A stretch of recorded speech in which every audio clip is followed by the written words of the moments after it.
bonjour Éric Brunet, bonjour. Bonjour Jean-Jacques. Merci d'être avec nous. Vous avez entendu le maire, nous réécouterons le maire d'ailleurs entre 9h et 10h, le maire de Saint-Ouen, qui dit c'est très bien les forces de police, c'est très bien la répression et tout, mais elle a ses limites. Est-ce qu'il ne faut pas reposer une nouvelle fois la question de la dépénalisation du cannabis?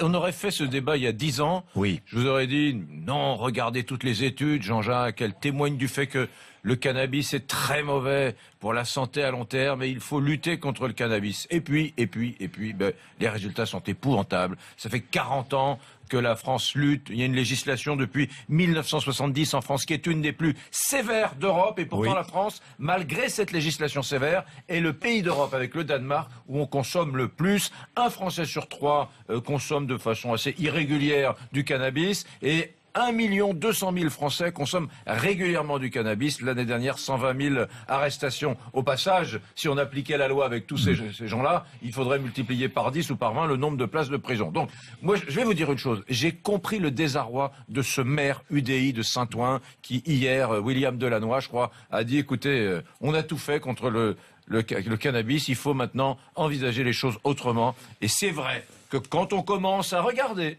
ce qui s'est passé dans le Colorado, à Washington, en Uruguay, me semble-t-il, et dans quelques États d'Europe, on se dit, et si la France essayait une autre voie, je sais pas, un assouplissement qui autoriserait la possession de cannabis, la possibilité chez soi de planter, comme c'est le cas dans beaucoup de pays d'Europe, quelques plants de cannabis. Effectivement, il faut essayer une nouvelle voie. Pour lutter contre le trafic. Parce qu'on n'y arrive pas. Je reviens sur un point très important qu'a dit Eric.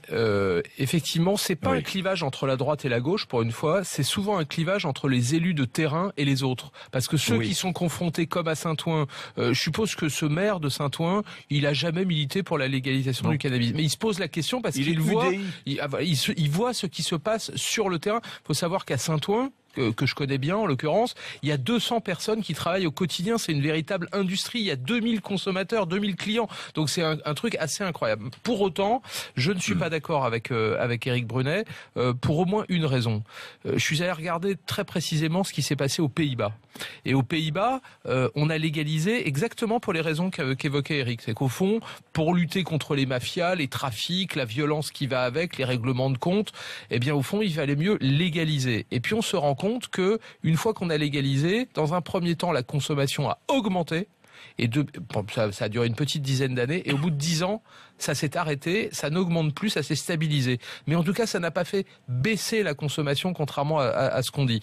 Donc la répression ne fait pas baisser la consommation, évidemment, et de ce point de vue, il a raison, Éric Brunet, c'est un échec, mais la légaliser non plus. Le deuxième point qui est très important, c'est que c'est envoyer un message qu'au fond, le cannabis, c'est pas dangereux, c'est pas nocif. D'ailleurs, certains disent même que c'est moins nocif que le tabac et l'alcool. À long terme, ça n'est pas certain.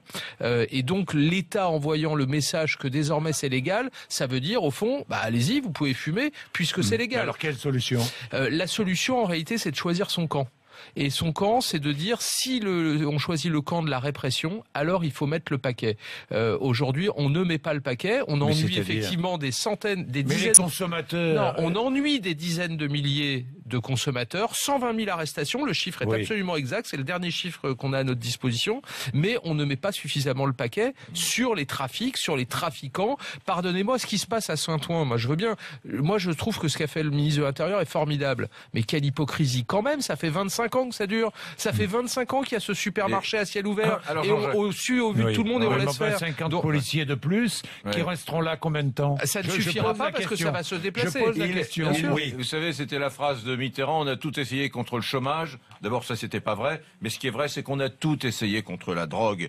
Il faut changer notre logiciel. Il faut changer notre logiciel. Et c'est la gauche qui doit le faire. Puisque cette gauche, elle doit trouver des mesures sociétales. Elle doit ouvrir la société française. S'il y a une personne aujourd'hui qui a la capacité de changer la France sur cette question-là, c'est François Hollande. Et moi, j'espère qu'il va avoir le courage, au lieu de jouer le tout répression, parce que nous avons un Premier ministre qui passe son temps à essayer de montrer, comme un certain nombre de Premiers ministres de gauche dans l'histoire, comme Clémenceau, que la gauche, elle est très bonne en matière de sécurité. C'est eh bien, moi, je souhaiterais sincèrement que la gauche ouvre comme c'est son rôle sur les questions sociétales, et qu'elle explore cette voie-là. Comme beaucoup de pays d'Europe, comme l'Espagne, comme le Portugal, comme la République tchèque, comme une vingtaine d'États américains. Aujourd'hui, il y a des gens qui ont avancé dans la libéralisation de la consommation, et je pense que ce serait l'honneur de la gauche française d'ouvrir la société française sur ces questions-là. D'abord, pardon, il y a une part de mauvaise foi dans ce que vous dites, parce que c'est toujours des gens de gauche qui ont lancé ce débat. Je vous rappelle Daniel Vaillant, je vous rappelle l'appel du 18 juin, c'était il y a 40 ans, c'était Bernard Kouchner,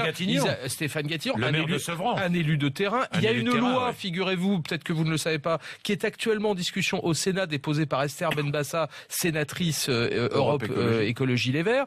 Et puis, pardonnez-moi, vous oubliez quand même l'essentiel, c'est que si à chaque fois qu'on lance ce débat, l'opinion publique n'y est pas prête. Oui. Alors moi, je veux bien qu'on ouvre des débats, mais à un moment donné, il faut aussi que l'opinion publique soit prête. C'est pas le cas.